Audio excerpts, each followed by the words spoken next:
75वां अध्याय। ईश्वर ने कहा, मुनि पुरंग, अब मैं उसी प्रकार विशोक सप्तमी व्रत का वर्णन कर रहा हूँ जिसका अनुष्ठान करके मनुष्य इस लोक में कभी शोक को नहीं प्राप्त होता। व्रती को चाहिए कि वह माघ मास में शुक्ल पक्ष की षष्ठी तिथि को दातून से दांतों को साफ करने के बाद काले तिल मिश्रित जल से स्नान करे और खिचड़ी का भोजन करे। फिर उपवास का व्रत लेकर ब्रह्मचर्य पूर्वक रात में शयन करे। प्रातः काल उठकर स्नान जप आदि नित्य कर्म करके पवित्र हो ले। फिर स्वर्ण निर्मित कमल को स्थापित कर अकार्य नमः इस मंत्र का उच्चारण करते हुए लाल कनेर के पुष्प और 2 लाल रंग के वस्त्रों द्वारा सूर्य की पूजा करे और ऐसा कहे, आदित्य, जैसे आपके द्वारा ये सारा जगत सदा शोक रहित बना रहता है, उसी प्रकार मुझे भी प्रत्येक जन्म में विशोकता और आपकी भक्ति प्राप्त हो। इस प्रकार षष्ठी तिथि को भगवान सूर्य की पूजा कर ब्राह्मणों का भी भक्ति पूर्वक पूजन करना चाहिए। फिर रात्रि में गोमूत्र का प्राशन कर शयन करे और प्रातः काल उठकर नित्य कर्म से निवृत्त हो जाए। तत्पश्चात अन्न द्वारा ब्राह्मणों का पूजन करके 2 वस्त्र और गुणपूर्ण पात्र सहित वह स्वर्णमय कमल ब्राह्मण को निवेदित कर दे। स्वयं सप्तमी को तेल और नमक रहित अन्न का भोजन करके मौन धारण कर ले। वैभव की इच्छा रखने वाले व्रती को उस दिन पुराणों की कथाएं सुननी चाहिए। इस विधि से दोनों पक्षों में सारा कार्य तब तक करते रहना चाहिए जब तक पुनः माघ मास में शुक्ल पक्ष की सप्तमी न आ जाए। व्रत के अंत में स्वर्ण निर्मित कमल समेत कलश, समस्त उपकरणों सहित शैया और दुधारू कपिला गौ का दान करना चाहिए। इस प्रकार जो मनुष्य कृपणता छोड़कर उपर्युक्त विधि के अनुसार विशोक सप्तमी व्रत का अनुष्ठान करता है, वह परम गति को प्राप्त होता है तथा करोड़ों जन्म तक उसे शोक की प्राप्ति नहीं होती। वह रोग और दुर्गति से रहित हो जाता है तथा जिस जिस मनोरथ की प्रार्थना करता है उसे वह प्रचुर मात्रा में प्राप्त करता है। जो व्रती निष्काम भाव से अनुष्ठान करता है वह पर ब्रह्म को प्राप्त होता है। जो मनुष्य इस विशोक सप्तमी व्रत की कथा या विधान को पढ़ता अथवा श्रवण करता है वह भी इस लोक में कभी दुखी नहीं होता और अंत में इंद्रलोक को प्राप्त होता है। 76वां अध्याय।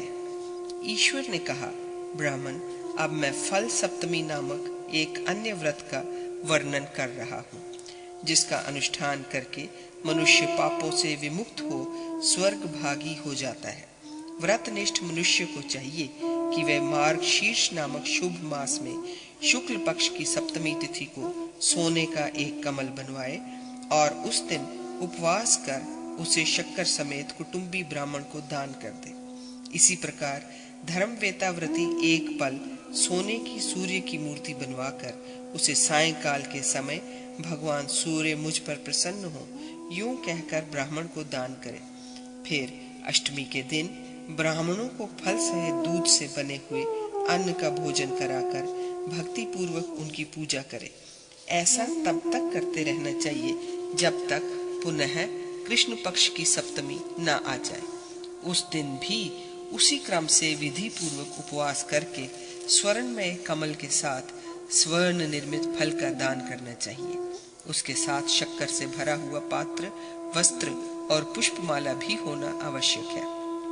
इस प्रकार 1 वर्ष तक दोनों पक्षों की सप्तमी के दिन उपवास और दान कर क्रमशः सूर्य मंत्र का उच्चारण करना चाहिए। भानु, अर्क, रवि, ब्रह्मा, सूर्य, शक्र, हरि, शिव, श्रीमान, विभावसु, त्वष्टा और वरुण ये मुझ पर प्रसन्न हो। मार्गशीर्ष से प्रारंभ कर प्रत्येक मास की सप्तमी तिथि को उपर्युक्त नामों में क्रमशः एक एक का कीर्तन करना चाहिए। प्रत्येक पक्ष में फलदान करने का भी विधान है। इस प्रकार सारा कार्य करते हुए व्रत का अनुष्ठान करना चाहिए। व्रत की समाप्ति पर वस्त्र और आभूषण आदि द्वारा सपत्नीक ब्राह्मण की पूजा करे और स्वर्णमय कमल सहित शक्कर से भरा हुआ कलश दान करे। उस समय ऐसा कहे, सूर्य देव, जिस प्रकार आपके भक्तों की कामनाएं कभी विफल नहीं होती, उसी प्रकार मुझे भी 7 जन्मों तक अनंत फल की प्राप्ति होती रहे। जो मनुष्य इस अनंत फलदायिनी फल सप्तमी का व्रत करता है, उसका आत्मा समस्त पापों से विशुद्ध हो जाता है और वह सूर्य लोक में प्रतिष्ठित होता है। फल सप्तमी व्रत का अनुष्ठान करने वाले मनुष्य द्वारा इस लोक में अथवा परलोक में मद्यपान आदि जो कुछ भी दुष्कर्म किया गया है, वह सारा का सारा विनष्ट हो जाता है। इस फल सप्तमी व्रत का निरंतर अनुष्ठान करने वाले मनुष्य के पास रोग नहीं फटकते और वह अपनी भूत एवं भविष्य की 21 पीढ़ियों को तार देता है। जो इस व्रत विधान को सुनता अथवा पढ़ता है, वह भी कल्याण भागी हो जाता है। 77वां अध्याय। ईश्वर ने कहा, ब्राह्मण, अब मैं उसी प्रकार पाप नाशिनी शर्करा सप्तमी का वर्णन कर रहा हूँ, जिसका अनुष्ठान करने से मनुष्य को अनंत आयु, आरोग्य और ऐश्वर्य की प्राप्ति होती है। व्रतनिष्ठ पुरुष वैशाख मास में शुक्ल पक्ष की सप्तमी तिथि को प्रातः काल श्वेत तिलों से युक्त जल से स्नान करके श्वेत पुष्पों की माला और श्वेत चंदन धारण कर ले। फिर वेदी पर कुमकुम से कर्णिका सहित कमल का चित्र बनावे। उस पर सवित्रे नमः कहकर गंध और धूप निवेदित करे। फिर उस पर शक्कर से परिपूर्ण पात्र सहित जल पूर्ण कलश स्थापित करे। उस पर स्वर्णमयी मूर्ति रख दे और उसे श्वेत वस्त्र से सुशोभित करके श्वेत पुष्पमाला और चंदन द्वारा वक्ष्यमाण मंत्र के उच्चारण पूर्वक पूजन करे। वह मंत्र इस प्रकार है। सूर्य देव, विश्व और वेद आपके स्वरूप है। आप वेदवादी कहे जाते हैं और सभी प्राणियों के लिए अमृत तुल्य फलदायक हैं। अतः मुझे शांति प्रदान कीजिए। तत्पश्चात पंचगव्य पान कर उसी कलश के पार्श्व भाग में भूमि पर शयन करे। उस समय सूर्य सूक्त का जप अथवा पुराण का श्रवण करते रहना चाहिए। इस प्रकार दिन रात बीत जाने पर अष्टमी के दिन प्रातः काल नित्य कर्म से निवृत्त होकर पहले की तरह वह सारा सामान वेदज्ञ ब्राह्मण को दान कर दे। पुनः अपनी शक्ति के अनुसार ब्राह्मणों को शक्कर, घी और दूध से बने हुए पदार्थ भोजन करावे और स्वयं भी मौन रहकर तेल और नमक से रहित पदार्थों का भोजन करे। इसी विधि से प्रत्येक मास में सारा कार्य करना चाहिए। 1 वर्ष व्यतीत हो जाने पर शक्कर से पूर्ण कलश समेत समग्र उपकरणों से युक्त शैया तथा 1 दुधारू गौ दान करने का विधान है। व्रती यदि धन संपत्ति से युक्त हो तो उसे समस्त उपकरणों से युक्त गृह का भी दान करना चाहिए। तदनंतर अपनी सामर्थ्य के अनुकूल 1000 अथवा 100 अथवा 5 निशक 16 माशे का 1 निशक होता है, जिसे दीनार भी कहते हैं। सोने का एक घोड़ा बनवाकर पहले की भांति मंत्रोच्चारण पूर्वक दान करना चाहिए। इसमें कृपणता न करे। यदि करता है तो दोष भागी होना पड़ता है। अमृत पान करते समय सूर्य के मुख से जो अमृत बिंदु भूतल पर गिर पड़े थे, वे ही शाली, मूंग और ईख नाम से कहे जाते हैं। इनमें ईख का सारभूत शक्कर अमृत तुल्य सुस्वादु है, इसलिए ये तीनों में श्रेष्ठ है। इसी कारण ये पुण्यवती शर्करा सूर्य के हव्य एवं कव्य दोनों हवनीय पदार्थों में उन्हें अत्यंत प्रिय है। ये शर्करा सप्तमी अश्वमेध यज्ञ के समान फलदायिनी, समस्त दुष्ट ग्रहों के शांत करने वाली और पुत्र पौत्रों की प्रवर्धिनी है। जो मानव उत्कृष्ट श्रद्धा के साथ इसका अनुष्ठान करता है, उसे सद्गति की प्राप्ति होती है। वह 1 कल्प तक स्वर्ग में निवास कर अंत में परम पद को प्राप्त हो जाता है। जो मनुष्य इस निष्पाप व्रत का श्रवण, स्मरण अथवा पाठ करता है, वह सूर्य लोक में जाता है। साथ ही जो इसका अनुष्ठान करने के लिए सम्मति देता है, वह भी देवगणों एवं देवांगनाओं के समूह से पूजित होता है। 78वां अध्याय। ईश्वर ने कहा, ब्राह्मण, इसके बाद अब मैं कमल सप्तमी व्रत का वर्णन कर रहा हूँ, जिसका नाम लेने मात्र से भी भगवान सूर्य देव प्रसन्न हो जाते हैं। व्रती मनुष्य वसंत ऋतु में शुक्ल पक्ष की सप्तमी को पीली सरसों युक्त जल से स्नान करके शुद्ध हो जाए और किसी तिल से पूर्ण पात्र में एक सुंदर स्वर्ण में कमल स्थापित कर दे। फिर उसे 2 वस्त्रों से आच्छादित कर गंध, पुष्प आदि द्वारा उसकी अर्चना करे। पूजन के समय पद्म हस्ताय ते नमः, विश्वधारिणे ते नमः, दिवाकर तुभ्यम नमः, प्रभाकर ते नमो अस्तु, इन मंत्रों का उच्चारण करें। तदनंतर सायंकाल वस्त्र, पुष्पमाला और आभूषण आदि से ब्राह्मण का पूजन कर उन्हें जल पूर्ण कलश सहित कमल दान कर दे। साथ ही एक कपिला गौ को भी शक्ति के अनुसार विधि पूर्वक सुसज्जित करके दान करे। पुनः दिन रात बीत जाने के बाद अष्टमी तिथि को अपनी सामर्थ्य के अनुसार ब्राह्मणों को भोजन करावे। उसके बाद स्वयं भी मांस और तेल से रहित अन्न का भोजन करे।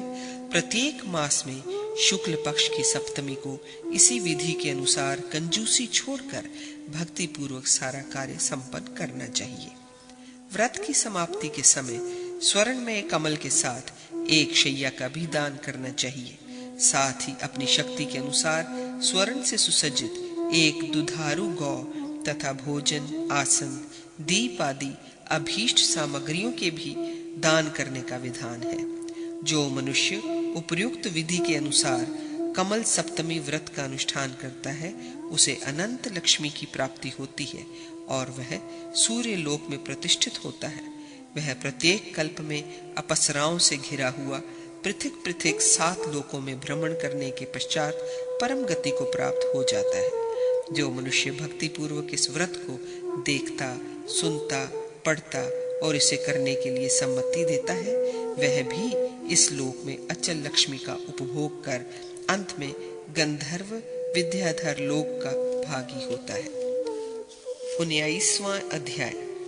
ईश्वर ने कहा, ब्राह्मण, अब मैं परम पुण्य प्रदायिनी मंद्रा सप्तमी का वर्णन करता हूँ, जो समस्त पापों की विनाशिनी एवं संपूर्ण कामनाओं की प्रदात्री है। बुद्धिमान व्रती को चाहिए कि वह माघ मास में शुक्ल पक्ष की पंचमी तिथि को थोड़ा आहार करके पुनः षष्ठी तिथि को प्रातः काल दातुन कर दिन भर उपवास करे। रात में ब्राह्मणों की पूजा कर मंदार पुष्प का भक्षण करे और सो जाए। तत्पश्चात सप्तमी तिथि को प्रातः काल उठकर स्नान आदि नित्य कर्म संपादन कर अपनी शक्ति के अनुसार पुनः ब्राह्मणों को भोजन करावे। तदनंतर सोने के 8 मंदार पुष्प और एक पुरुषाकार सुंदर मूर्ति बनवाए जिसके हाथ में कमल सुशोभित हो। पुनः तांबे के पात्र में काले तिलों से अष्टदल कमल की रचना करे।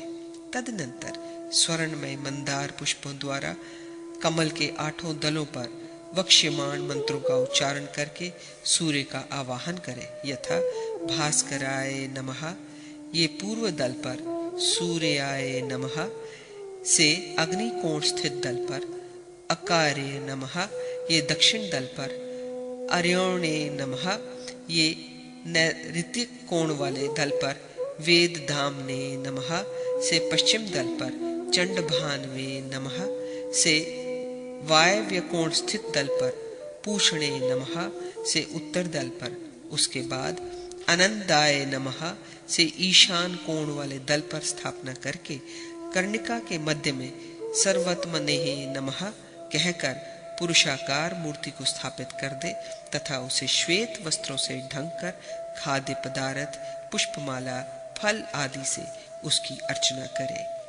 इस प्रकार गृहस्थ व्रती उस मूर्ति का पूजन कर पुनः वह सारा सामान वेदज्ञ ब्राह्मण को दान कर दे और स्वयं पूर्वाभिमुख बैठकर मौन हो तेल और नमक रहित अन्न का भोजन करे। इस प्रकार 1 वर्ष तक प्रत्येक मास में शुक्ल पक्ष की सप्तमी तिथि को इस विधि के अनुसार सारा कार्य संपन्न करने का विधान है। इसमें कृपणता नहीं करनी चाहिए। व्रत की समाप्ति के समय वैभव की अभिलाषा रखने वाला व्रती उस मूर्ति को कलश के ऊपर रखकर अपनी धन संपत्ति के अनुसार प्रस्तुत की गई गौओं के साथ दान कर दे। सूर्य देव आप मंदरा के स्वामी हैं और मंदार आपका भवन है। आपको नमस्कार है।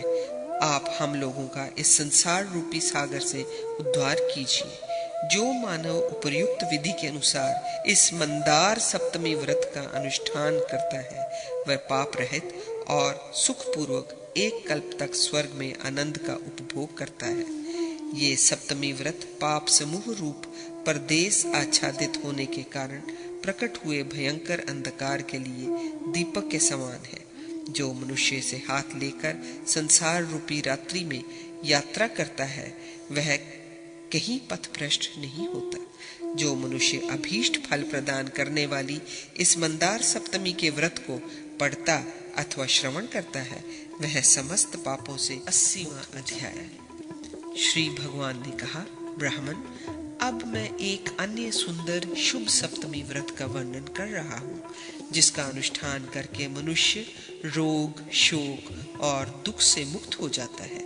पुण्यप्रद आश्विन मास में व्रती स्नान, जप आदि नित्य कर्म करके पवित्र हो जाए तब ब्राह्मणों द्वारा स्वसित वाचन कराकर शुभ सप्तमी व्रत आरंभ करें। उस समय सुगंधित पदार्थ, पुष्पमाला और चंदन आदि से भक्ति पूर्वक कपिला गौ की पूजा करके यूं प्रार्थना करें, देवी, आप सूर्य से उत्पन्न हुई हैं और संपूर्ण लोकों की आश्रयभूता है तथा आपका शरीर सुशोभन मंगलों से युक्त है। आपको मैं समस्त सिद्धियों की प्राप्ति के निमित्त नमस्कार करता हूँ।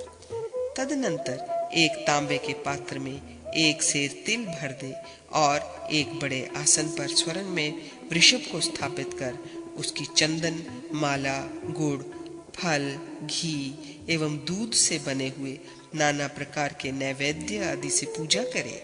फिर सायंकाल अर्यमा प्रसन्न हो यूं कहकर उसे दान कर दे।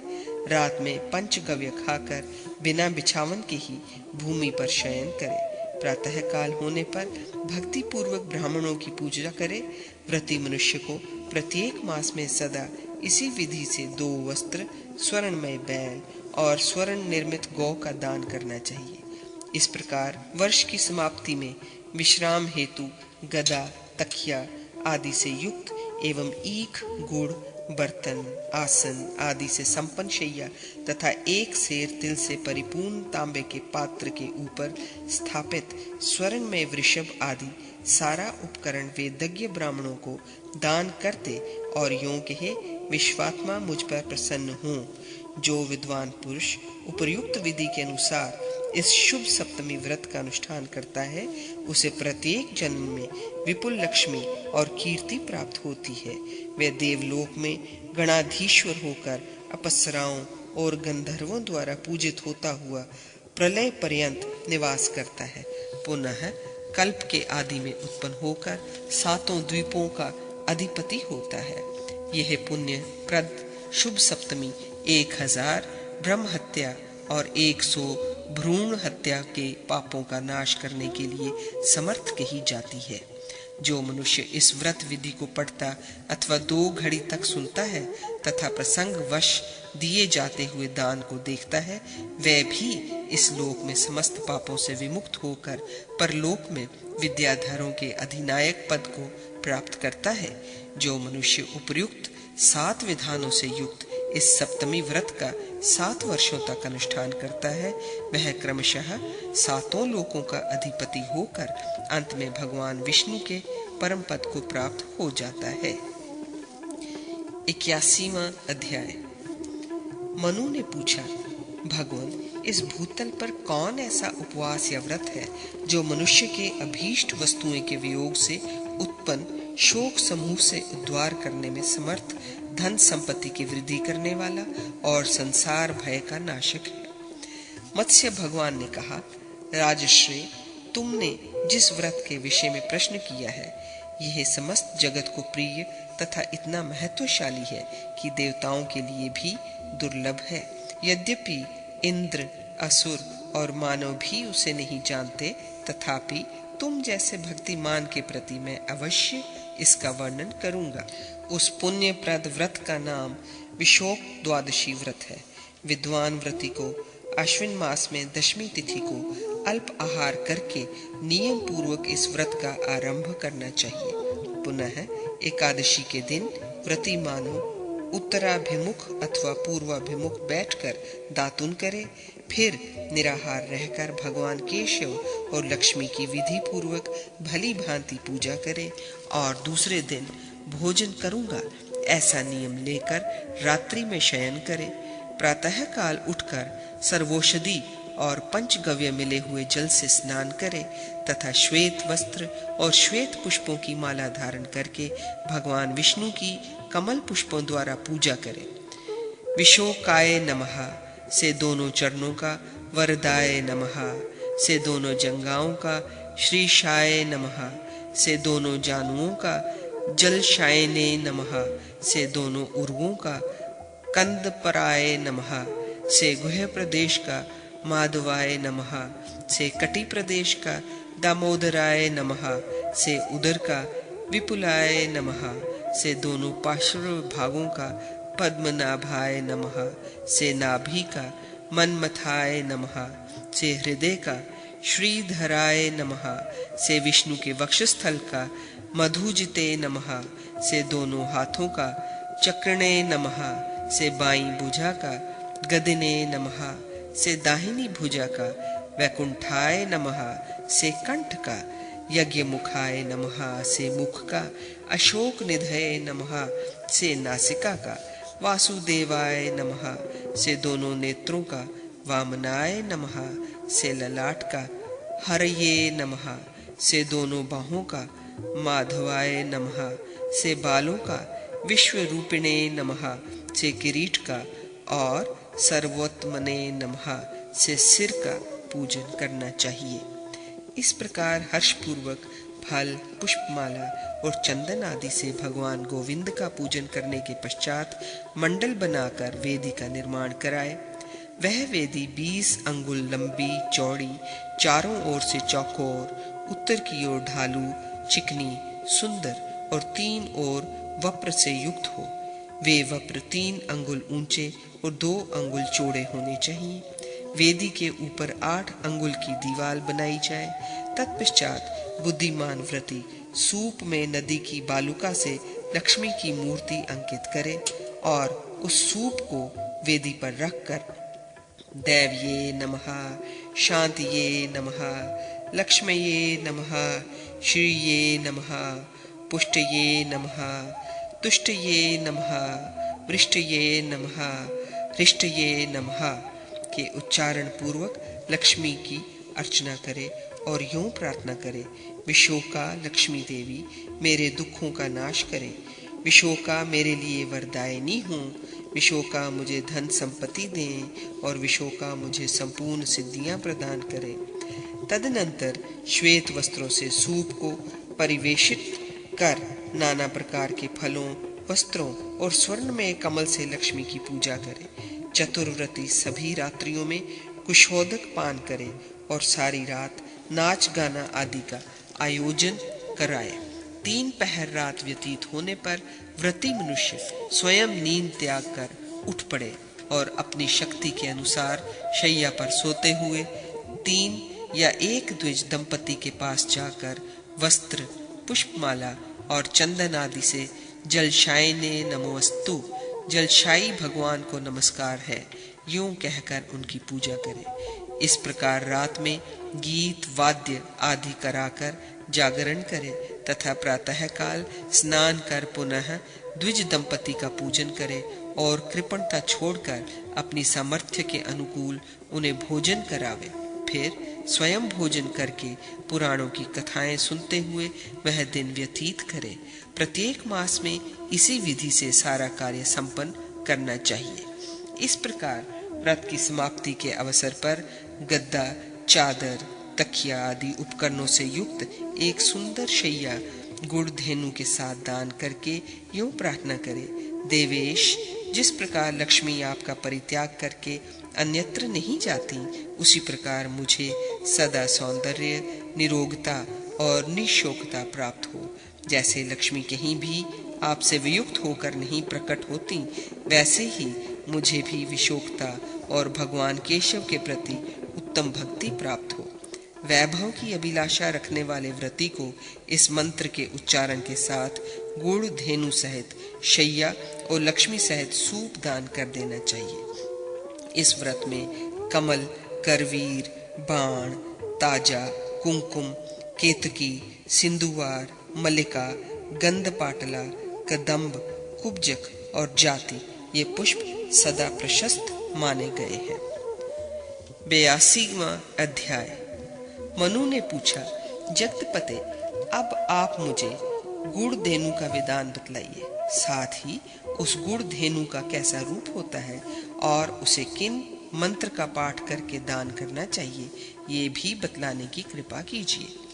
मत्स्य भगवान ने कहा, राजश्रेय, इस लोक में गुड़ धेनु के विधान का जो रूप है और उसका दान करने से जो फल प्राप्त होता है, उसका मैं अब वर्णन कर रहा हूँ।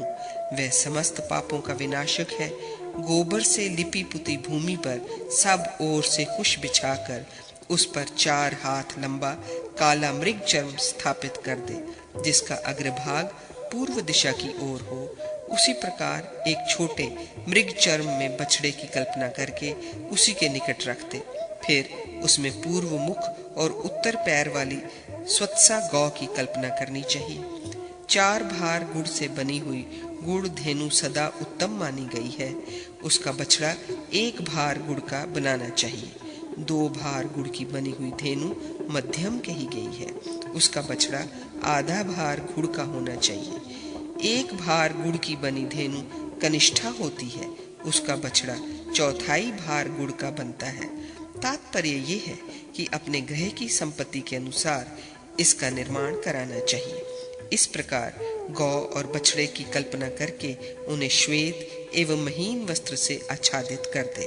फिर घी से उनके मुख की, सीप से कानों की, गन्ने से पैरों की, श्वेत मोती से नेत्रों की, श्वेत सूत से नाड़ियों की, श्वेत कंबल से गलक कंबल की, लाल रंग के चिन्ह से पीठ की, श्वेत रंग के मृगुपुच्छ बालों से रोएं की, मूंगे से दोनों बाहों की, मक्खन से दोनों के स्तनों की, रेशम के धागे से पूंछ की, कांसा से दोहनी की, इंद्रनील मणि से आंखों की तारिकाओं की, स्वर्ण से सींग के आभूषणों की, चांदी से खुरों की और नाना प्रकार के फलों से नासा पुटों की रचना कर धूप, दीप आदि द्वारा उनकी अर्चना करके पश्चात यूं प्रार्थना करें, जो समस्त प्राणियों तथा देवताओं में निवास करने वाली लक्ष्मी है, धेनु रूप से वही देवी मुझे शांति प्रदान करे, जो सदा शंकर जी के वामांग में विराजमान रहती हैं तथा उनकी प्रिय पत्नी है।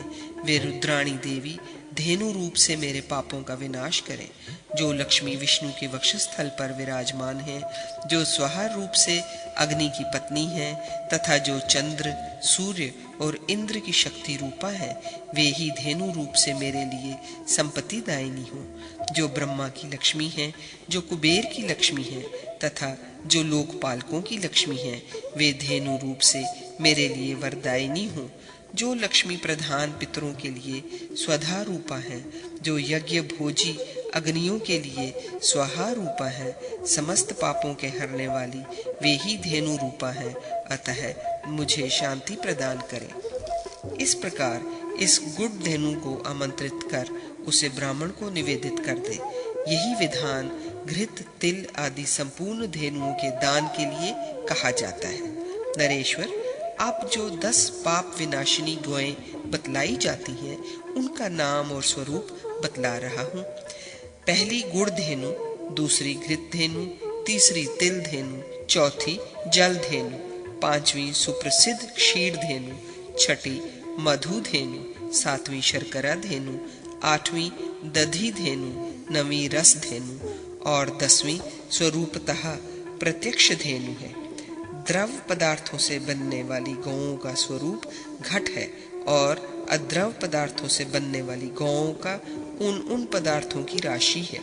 इस लोक में कुछ मानव स्वर्ण धेनु की तथा अन्य महर्षिगण नवनीत और रत्नों से भी गौ की रचना की इच्छा करते हैं, परंतु सभी के लिए यही विधान है और ये ही सामग्रियां भी हैं। सदा पर्व पर अपनी श्रद्धा के अनुसार मंत्रोच्चारण पूर्वक आवाहन सहित इन गौओं का दान करना चाहिए, क्योंकि ये सभी भोग और मोक्ष रूप फल प्रदान करने वाली हैं। इस प्रकार गुड़ धेनु के वर्णन के प्रसंग से मैंने सभी धेनुओं का वर्णन कर दिया। ये सभी संपूर्ण यज्ञों का फल प्रदान करने वाली कल्याणकारिणी और पाप हारिणी है। चूंकि इस लोक में विशोक द्वादशी व्रत सभी व्रतों में श्रेष्ठ माना गया है, इसलिए उसका अंग होने के कारण गुड़ धेनु भी प्रशस्त मानी गई है। उत्तरायण और दक्षिणायन के दिन पुण्यप्रद विश्व योग, व्यतिपात योग अथवा सूर्य चंद्र के ग्रहण आदि पर्वों पर इन गुड़ धेनु आदि गौओं का दान करना चाहिए। ये विशोक द्वादशी पुण्यदायिनी, पाप हरिणी और मंगलकारिणी है।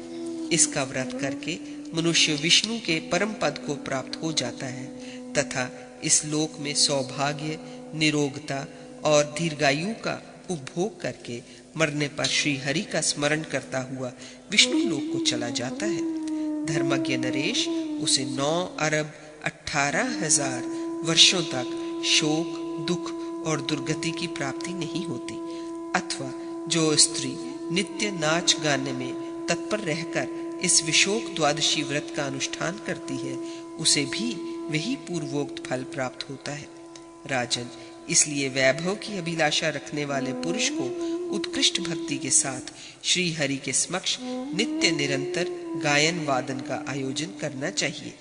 इस प्रकार जो मनुष्य इस व्रत विधान को पढ़ता अथवा श्रवण करता है एवं मधु, मुर और नरक नामक राक्षसों के शत्रु श्री हरि के पूजन को भली भांति देखता है तथा वैसा करने के लिए लोगों को सम्मति देता है, वह इंद्रलोक में वास करता है और एक कल्प तक देवगणों द्वारा पूजित होता है। 83वां अध्याय। नारद जी ने पूछा, भगवान, अब मैं विविध दानों के उत्तम महात्म्य को श्रवण करना चाहता हूँ, जो देवगणों एवं ऋषि समूहों द्वारा पूजित और परलोक में अक्षय फल देने वाला है। उमापति ने कहा, मुनि पुंगव, मैं मेरु दान के 10 भेदों को बतला रहा हूँ, जिनका दान करने से मनुष्य देव पूजित लोकों को प्राप्त करता है। उसे इस लोक में जिस फल की प्राप्ति होती है वह वेदों और पुराणों के अध्ययन से, यज्ञानुष्ठान से और देव मंदिरों आदि के निर्माण से भी नहीं प्राप्त होती। इसलिए अब मैं पर्वतों के क्रम से उनके विधान का वर्णन कर रहा हूँ। उनके नाम है, पहला धान्य शैल, दूसरा लवणाचल, तीसरा गुड़ाचल, चौथा हेम पर्वत, पांचवा तिल शैल, छठा करपास पर्वत, सातवां घृत शैल, आठवां रत्न शैल, नौवां रजत शैल और 10वां शर्कराचल। इनका विधान यथार्थ रूप से क्रमशः बतला रहा हूँ। सूर्य के उत्तरायण और दक्षिणायन के समय पुण्यमय विष्णु वयोग में, व्यतिपात योग में, ग्रहण के समय सूर्य अथवा चंद्रमा के अदृश्य हो जाने पर शुक्ल पक्ष की तृतीया, द्वादशी अथवा पूर्णिमा तिथि के दिन विवाह, उत्सव और यज्ञ के अवसरों पर तथा पुण्यप्रद शुभ नक्षत्र के योग में विद्वान दाता को शास्त्र देशानुसार विधि पूर्वक धान्य शैल आदि पर्वत दानों को करना चाहिए। इसके लिए तीर्थों में, देव मंदिर में, गौशाला में अथवा अपने घर के आंगन में ही भक्ति पूर्वक विधि विधान के साथ एक चौकोर मंडप का निर्माण करावे। उसमें उत्तर और पूर्व दिशा में 2 दरवाजे हों और उसकी भूमि पूर्वोत्तर दिशा में ढालू हो। उस मंडप की गोबर से लिपी पुती भूमि पर कुश बिछाकर उसके बीच में विश्व कम पर्वत सहित देव पदार्थ की पर्वताकार राशि लगा दे। इस विषय में 1000 द्रोण अन्न का पर्वत उत्तम, 500 द्रोण का मध्यम और 300 द्रोण का कनिष्ठ माना जाता है। महान धान्य राशि से बने हुए मेरु पर्वत को मध्य में 3 स्वर्ण में वृक्षों से युक्त कर पूर्व दिशा में मोती और हीरे से, दक्षिण दिशा में गोमेद और पुष्पराग से, पश्चिम दिशा में गारुत्म और नीलम मणि से, उत्तर दिशा में वैदूर्य और पद्मराग मणि से तथा चारों ओर चंदन के टुकड़ों और मूंग से सुशोभित कर दे। उसे लताओं से, परिवेशित तथा सीपी के शिलाखंडों से सुसज्जित कर दिया जाए। पुनः यजमान गर्व रहित होकर अनेकों द्विज समूहों के साथ उस पर्वत के मूर्धा स्थान पर ब्रह्मा, भगवान विष्णु, शंकर और सूर्य की स्वर्णमयी मूर्ति स्थापित करें। उसमें चांदी के 4 शिखर बनाए जाएं, जिनके नितंब भाग भी चांदी के ही बने हों। उसी प्रकार चारों दिशाओं में गन्ना और बांस से ढकी हुई कंदराएं तथा घी और जल के झरने भी बनाए जाएं। पुनः पूर्व दिशा में श्वेत वस्त्रों से, दक्षिण दिशा में पीले वस्त्रों से, पश्चिम दिशा में चितकबरे वस्त्रों से और उत्तर दिशा में लाल वस्त्रों से बादलोकों की पंक्तियां बनाई जाएं। फिर चांदी के बने हुए महेंद्र आदि 8 लोकपालों को क्रमशः स्थापित करें और उस पर्वत के चारों ओर अनेक प्रकार के फल, मनोरम पुष्पमालाएं और चंदन भी रख दे। उसके ऊपर पंचरंगा चंदोवा लगा दे और उसे खिले हुए श्वेत पुष्पों से विभूषित कर दे। इस प्रकार श्रेष्ठ अमर शैल की स्थापना कर उसके चतुरार्थांश से इसकी चारों दिशाओं में क्रमशः विषकम पर्वतों की स्थापना करनी चाहिए। ये सभी पुष्प और चंदन से सुशोभित हो पूर्व दिशा में यव से मंद्राचल का आकार बनावे। उसके निकट अनेकों प्रकार के फलों की कतारें लगा दें। उसे कनक भद्र और कदम्ब वृक्षों के चिन्हों से सुशोभित कर दें। उस पर कामदेव की स्वर्णमयी प्रतिमा स्थापित कर दें। फिर उसे अपनी शक्ति के अनुसार चांदी के बने हुए वन और दूध निर्मित अरुणोद नामक सरोवर से सुशोभित कर दे। तत्पश्चात वस्त्र, पुष्प और चंदन आदि से उसे भरपूर सुसज्जित कर देना चाहिए। दक्षिण दिशा में गेहूं की राशि से गंधमादन की रचना करनी चाहिए। उसे स्वर्ण पत्र से सुशोभित कर दे। उस पर यज्ञपति की स्वर्णमयी मूर्ति स्थापित कर दे और उसे वस्त्रों से परिवेष्टित कर दे। फिर उसे घी के सरोवर और चांदी के वन से सुशोभित कर देना चाहिए। पश्चिम दिशा में अनेकों सुगंधित पुष्पों, स्वर्ण में पीपल वृक्ष और स्वर्ण निर्मित हंस से युक्त तिलाचल की स्थापना करनी चाहिए। उसी प्रकार इसे भी वस्त्र से परिवेष्टित तथा चांदी के पुष्पवन से सुशोभित कर दे।